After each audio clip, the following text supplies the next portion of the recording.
하겠습니다. 감사합니다. 구약의 인물 중 개혁하면 떠오르는 대표적인 인물이 있습니다. 여러분 너무나 잘 알고 계시듯이 요시야 왕입니다. 요시야가 등장하며 개혁을 할 때 자주 사용되는 단어들이 있습니다. 열왕기하 23장에 자주 나오는 단어인데요.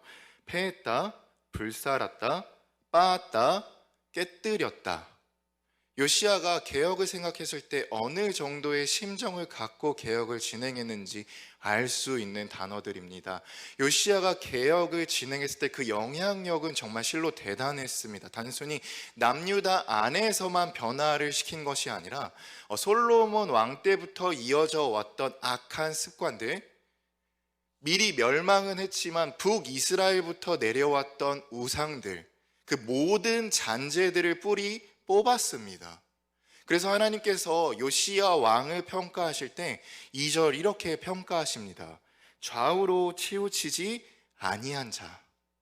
그럼 우리는 여기서 질문을 던질 수 있습니다. 도대체 요시야가 무엇이 갖고 있기에, 어떤 것이 좀 대단하기에 이런 일을 행하였을까? 혹여나 믿음의 혈통 가정, 명문 가정이 있었는가? 아니면 뛰어난 영적 배경이 있었는가? 아니면 뛰어난 달란트가 있어서 이런 개혁을 펼쳤는가 하는 질문을 던지게 됩니다. 하지만 성경을 깊이 바라보면 요시야는 척박한 상황 가운데 있었던 사람입니다. 1절을 보면 요시야가 어느 나이 때 왕위에 오른지 알 수 있습니다. 1절을 한번 보겠습니다. 요시야가 몇 살 때 왕위에 올랐습니까? 8살 때 왕이 올랐습니다. 8살이 어느 시점입니까? 지금 현대 기준으로 따져보면 유년부 1학년 아이입니다. 특히 조선의 왕족들을 살펴보면 이 어린 아이가 왕위에 섰을 때 그 왕이 실질적인 통치를 하는 것이 아니라 그 뒤에서 왕위를 조정하고 다스리는 분이 있죠. 흔히 우리는 섭정이라고 합니다. 더 쉽게 이야기해서는 비선실세라고 하죠. 섭정과 비선실세가 없다 한들 어린 나이에 왕위에 올랐습니다. 그러면 그 왕권을 탈취하기 위한 세력들이 존재하지 않았을까요? 그 8살짜리 왕에게 어떤 리더십이나 카리스마, 영적인 지도력을 기대할 수 있었을까요? 없었습니다. 내적으로도 너무 어려운 상황이었습니다. 외적은 어땠을까요? 물론 그 요시야의 위대한 선조 히스기야가 한 번 개혁을 했었습니다. 하지만 요시야의 아버지, 할아버지, 특히 할아버지 므낫세는 어떤 왕이었습니까? 히스기야가 완전히 개혁한 남유다를 다시 우상으로 뒤엎어버립니다. 역대 최악의 왕이라 불리는 아합을 본받아 바알과 아세라상 1월 신의 단을 세우며 인신제사를 다시 부활시킵니다. 거룩한 성전을 우상 섬기는 곳으로 리모델링합니다. 우리 어린 자녀들을 키우신 분들은 다 아실 겁니다. 집안이 많이 어지럽혀져 있는 것, 아이 때문에 집안이 많이 어지럽혀져 있는 것을 치우는 것은 너무나 어렵습니다. 하지만 그 아이가 깨끗해진 방을 보고 다시 어지럽히는 것은 한순간입니다. 되려 더 깨끗해진 방을 보고 재밌어서 더 더럽고 더 추악하게 방을 더럽히죠. 므낫세와 그의 아비가 한 악행은 너무나 추악했습니다. 요시야는 내부적인 뿐만 아니라 외부적인 상황도 매우 척박했습니다. 그러면 그가 어떻게 이런 개혁을 펼칠 수 있었습니까? 이런 상황 가운데 어떻게 그는 좌우로 치우치지 아니한 자라고 평가받을 수 있었습니까? 그는 다른 무언가가 있었습니다. 세상 사람들과는 달리 그 다른 무언가를 가지고 있었기 때문에 이런 개혁을 펼칠 수 있었습니다. 그 다른 무언가가 무엇입니까? 시선입니다. 세상 사람들과는 다른 시선을 가진 자였기 때문에 세상 사람들과 같이 행위하지 아니하고 세상 사람들과 같이 행동하지 아니하고 그의 신앙과 경건의 행동대로 행동했기 때문에 경건한 모습, 개혁의 모습을 실천할 수 있었습니다. 그가 8살의 왕위에 올라 그는 어떻게 보면 아비의 뜻대로 할아버지가 행했던 대로 그저 그런 대로 살아가는 것이 편한 생활일 수 있습니다. 그가 뭐 할 수 있는 게 있겠습니까? 8살입니다. 아주 어립니다. 그를 위협하는 이들이 너무나 많습니다. 그러면 그저 술에 술 탄 듯 물에 물 탄 듯 이를 버리지 아니하고 그냥 악하면 악한 대로 행동하는 것이 그에게 최선의 선택입니다. 하지만 그는 그럴 수 없었습니다. 그가 바라보았던 것은 그저 자신의 편의와 안락함을 바라본 것이 아니라 썩어 문드러진 성전을 바라보고 없어져고 멈추어진 예배를 보았기 때문에 그는 멈출 수가 없었습니다. 그가 다른 시선을 갖고 가장 먼저 한 행동이 무엇입니까? 성전을 보수하는 것이었습니다.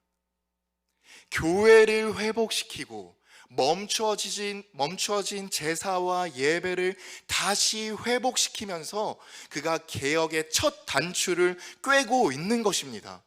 세상 사람들이 볼 때는 어떻게 보면 불편한 일을 만드느라고 왜 하지도 되지 안 해도 될 일을 만들어서 그렇게 사서 고생을 하냐고 면박을 줄 수도 있는 일입니다.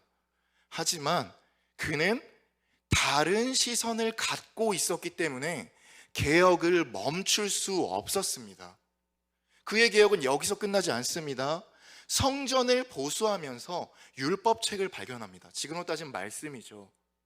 이 말씀이 무엇이라 말씀하시는지 정확히 알기 위해서 여선지자 훌다에게 찾아갑니다. 훌다가 이 말씀을 보고 요시야에게 어떤 말씀을 전했는지 아십니까? 우리는 이런 생각이 들 수 있습니다. 그동안 요시야가 한 행동이 얼마나 선한 일입니까? 어린 나이임에도 불구하고 남유다를 썩어 문드러진 그 우상을 척폐하고 개혁시키기 위해서 얼마나 바른 일을 했습니까? 그러면 하나님께서 잘하였다 충성된 종아, 내가 이제는 너희가 솔로몬만큼은 아니더라도 큰 부와 명예를 누리게 해주겠다, 이렇게 말씀하셔야 되는 게 정답 아닙니까? 우리가 생각하는 사역의 열매 아닙니까? 근데 여선지자 훌다의 말은 가히 충격적입니다. 요약하면 이것입니다.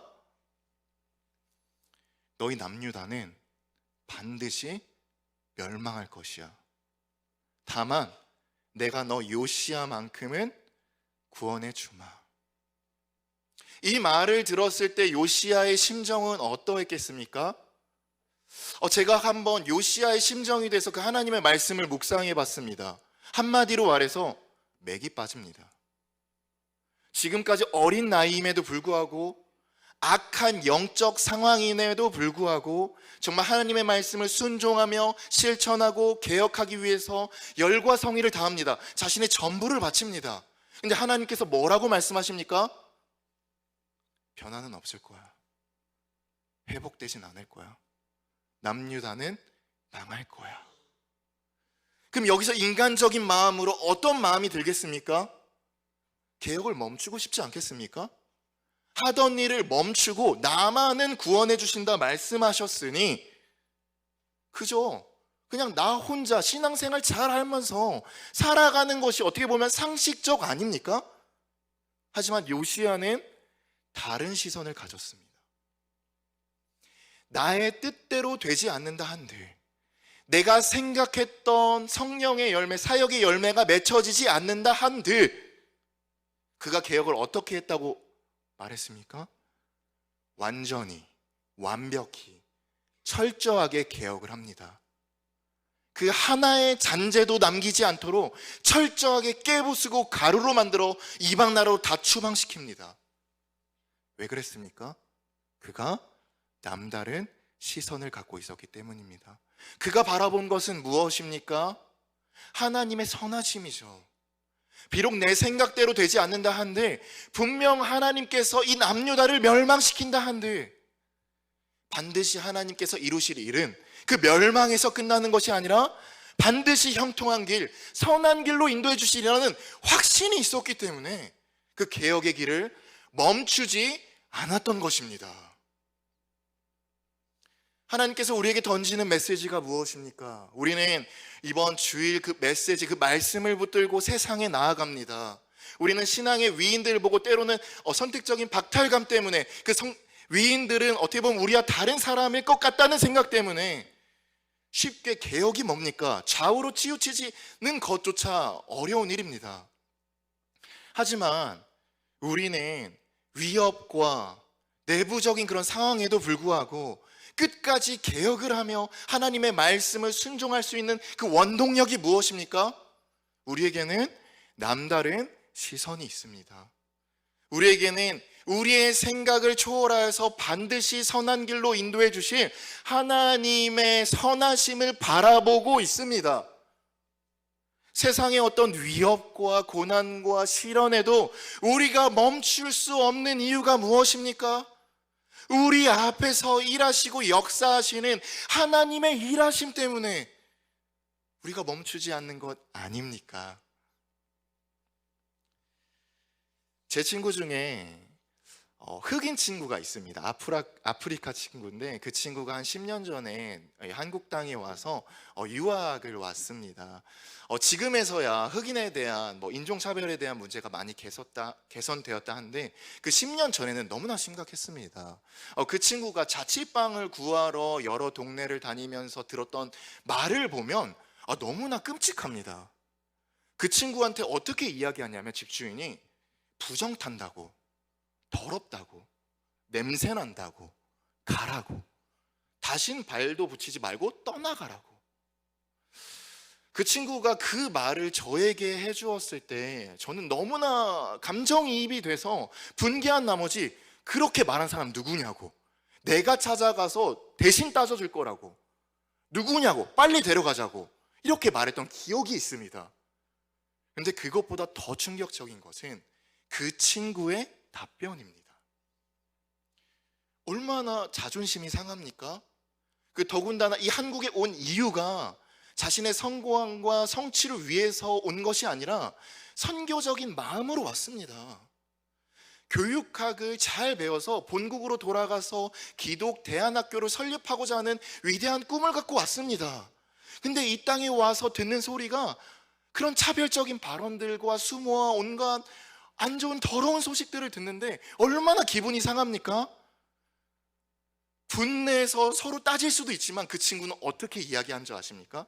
저는 그 이야기가 너무나 충격적이어서 비록 10년 전에 했던 이야기라도 잊혀지지가 않습니다. 그 친구가 한국말이 좀 어눌하기 때문에 영어로 이렇게 이야기했습니다. God is good. 하나님은 선하셔. 지수, 하나님은 선하셔. 어떤 상황입니까?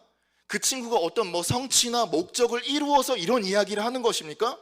껌둥이라고, 더럽다고, 냄새난다고 이런 수모를 당했을 때 저에게 이런 고백을 하는 겁니다.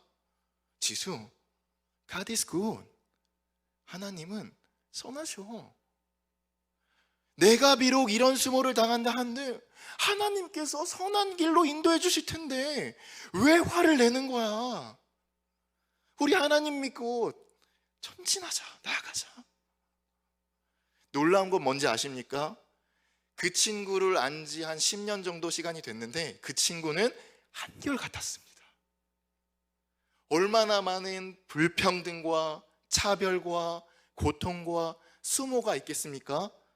저는 그 사건들을 들을 때마다 분개하고 화냈지만 그 친구는 되려 저를 위로하면서 이렇게 이야기하는 것입니다. God is good. 하나님은 선하셔. 그 친구가 바라봤던 것은 무엇입니까? 척박한 상황, 안 좋은 상황, 우리를 위협하는 악한 상황을 바라봤습니까? 아닙니다. 그 친구가 바라봤던 것은 그럼에도 불구하고 반드시 선한 길로 인도해 주실 하나님을 바라봤기 때문에 이런 고백을 할 수 있었던 것입니다. 지금은 그 친구 대사관에서 일하고 있고요. 그리고 교육학 박사를 따고 있고 이제는 곧 본국으로 돌아가 학교를 설립하기 위한 바로 이전 단계에 있습니다. 그 친구가 지금 위대한 업적을 이루었다 해서 대단한 것이 아닙니다. 그 친구가 설령 그 모든 계획과 일하심이 엎어졌다 한들 그는 끝까지 이렇게 외쳤을 것입니다. 어떻게요? God is good. 내 생각대로 되지 않아도 내 사역의 열매가 뚜렷하게 무언가 보이지 않아도 하나님은 선하셔. 하나님은 선하셔. 말씀을 맺겠습니다. 우리는 이제 말씀을 붙들고 삶의 자리로 나아갑니다. 우리가 말씀을 붙들고 삶의 자리에 나아가지만 때로는 우리를 집어삼키는 악한 세력들 때문에, 또 때로는 연약한 우리의 모습을 바라보며 좌절할 때가 얼마나 많습니까? 이 말씀대로 살아가는 것, 개혁이 뭡니까? 좌우로 치우치지 않는 것조차 얼마나 힘듭니까? 하지만 하나님은 선하십니다. 사랑하는 성도님들, 이 선하신 하나님을 바라봅시다. 또 우리 안에는 무엇이 새겨져 있습니까? 이후 거행된 성찬 예식을 통하여서 하나님께서, 살아계시는 예수 그리스도께서 우리 안에 무엇을 새기셨습니까? 예수님의 흔적을 남기시지 않았습니까? 그 살과 피로 지워져 있지 않는, 그 영원히 남겨져 있는 예수님의 흔적을 바라보며 우리는 좌절하지 않습니다. 낭망하고 힘이 들 때, 어려울 때, 눈물을 흘릴 때 우리가 그 말씀을 기억하며 우리 안에 새겨진 예수 그리스도의 흔적을 바라봅시다. 하나님은 선하십니다. 하나님은 저와 여러분을 반드시 형통한 길로 인도하실 것입니다. 이 말씀을 붙들고 갈 때 삶의 자리에서 영원히 승리하는 저와 여러분 되시기를 주님의 이름으로 축복하겠습니다.